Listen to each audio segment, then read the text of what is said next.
I guess Rachel Dolezal wasn't a one and done because transracial is officially happening now. Like this white guy who wants to identify as Korean. Or anyone online as British, because I identify as Korean. That's just my culture. That's my home country.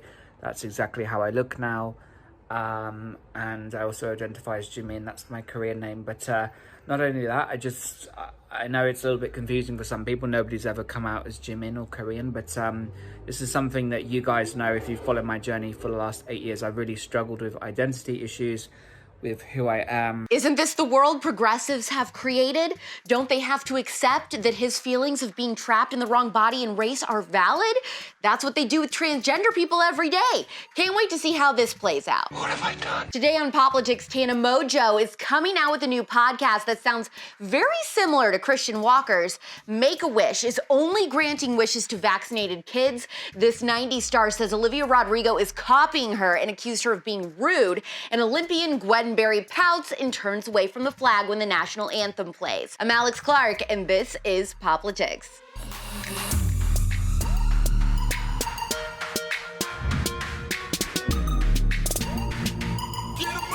Tana Mongeau just sealed the deal for a multi-million-dollar podcast she's calling Canceled. Tana Mongeau. Tana Mongeau. Tana Mongeau's. Tana Mongeau, top 10 to watch Mojo. Ironically, Christian Walker just launched his podcast where he will cover politics and pop culture, which is called Uncancelable. Here for that. Love him. Blacks are given every opportunity to succeed. I'm done pretending they aren't. This is the best country in the world to be black in. According to Page Six, Tana's podcast is in partnership with the Paragon Collective and DWE Talent and will cover pop culture and current topics and will feature influencers and celebrities talking with her in her newly built West Hollywood studio. I told myself before I started YouTube that I was gonna be different and that I wasn't gonna be like every other YouTuber and that I wasn't gonna be the sellout, average, blonde bimbo on YouTube. I was gonna be someone different. Tana said, I'm finally ready to talk about everything. And when I say everything, I mean literally everything. This video is about to get me in so much trouble. But a bitch said she's back, so she's back. I'm really excited for this, actually, just because I really don't think there's a lot of high-quality pop culture, entertainment news, or gossip podcasts right now. The only decent ones that come to mind for me,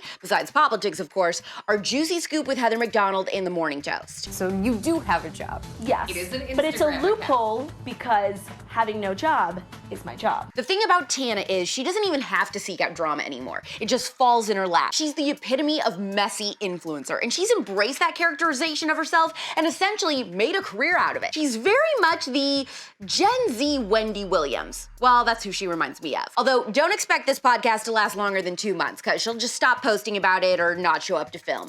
If you know, you know. Tana was supposed to be here 20 minutes ago. No one can get a hold of her. Even her publicist has no idea where she is. So I just talked to her assistant. I think that she thinks she went on some sort of bender last night. Speaking of the devil, the main person who is probably going to be sweating over this podcast announcement is Alex Cooper from Call Her Daddy, because her show really has taken a backseat from all the crazy stories and sex tips and morphed into this weird self-help and now true crime thing. So Tana is really going to be filling a void that a lot of the daddy gang has been missing from Alex. The journey you go on in psychoanalytic therapy, you're trying to get to know things about yourself that you don't know. Open up a... So what will you be listening to? Christian Walker's podcast, Tana's podcast, or both? ¿Por qué no las dos? Just when you think the left couldn't possibly get any more ghoulish, they raise the bar on themselves. Congratulations, you played yourself. Make-A-Wish announced that they will resume granting wishes this fall, but only for fully vaccinated kids and their families. I'm excited to share that Make-A-Wish will resume granting air travel wishes within the United States and its territories, as well as granting wishes involving large gatherings for vaccinated wish families as soon as September 15th of 2021. Several hours after that video was posted and after getting immense backlash on social media, Make-A-Wish posted a new statement saying they will not only grant wishes to vaccinated kids and their families. Make-A-Wish probably decided, you know what, it's probably gonna be too much of a hassle to rebrand all of our stuff to say the Death Wish Foundation. He wants to fly it. Bang! So please, give to the Charles Bronson Make-A-Death-Wish Foundation and give till it hurts, before he hurts you. I need a mallet. Ordering CUTEservative court. We have a new case that you must give a verdict on. Was Olivia Rodrigo being rude and plagiarizing when she posted these photos of herself as a sobbing prom queen? Or is this 90s star completely unhinged and just jealous of Olivia? Big time. Don't be jelly.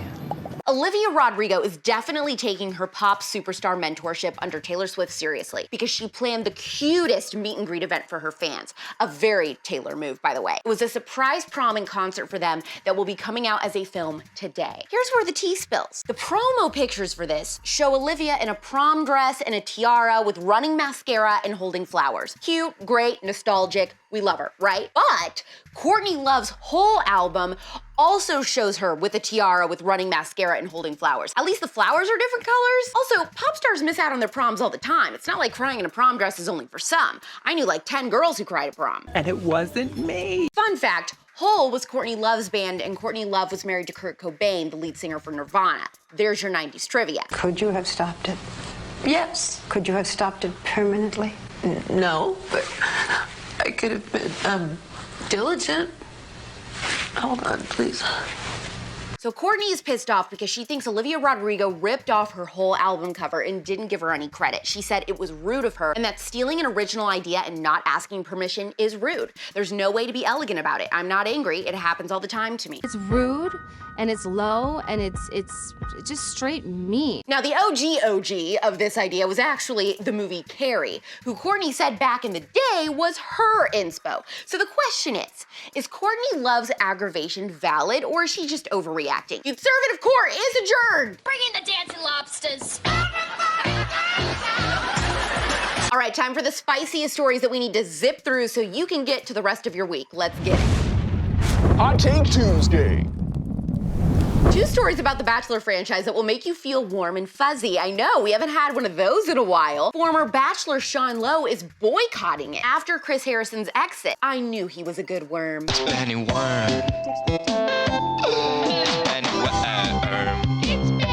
The other news that will make you feel pretty dang good is that current Bachelorette ratings for the season that's on right now without Chris Harrison are the lowest in the series history according to Deadline and dropped 24%. Go woke, go broke. We're broke. Allison Mack, the Smallville actress and slave leader along with Keith Raniere for the NXIVM cult, called her involvement the biggest mistake and greatest regret of my life. I am sorry to those of you that I brought into NXIVM. I am sorry I ever exposed you to the nefarious and emotionally abusive schemes of a twisted man. Let me try to feel bad for her. She had KR rancid into her skin. Yeah, I got nothing.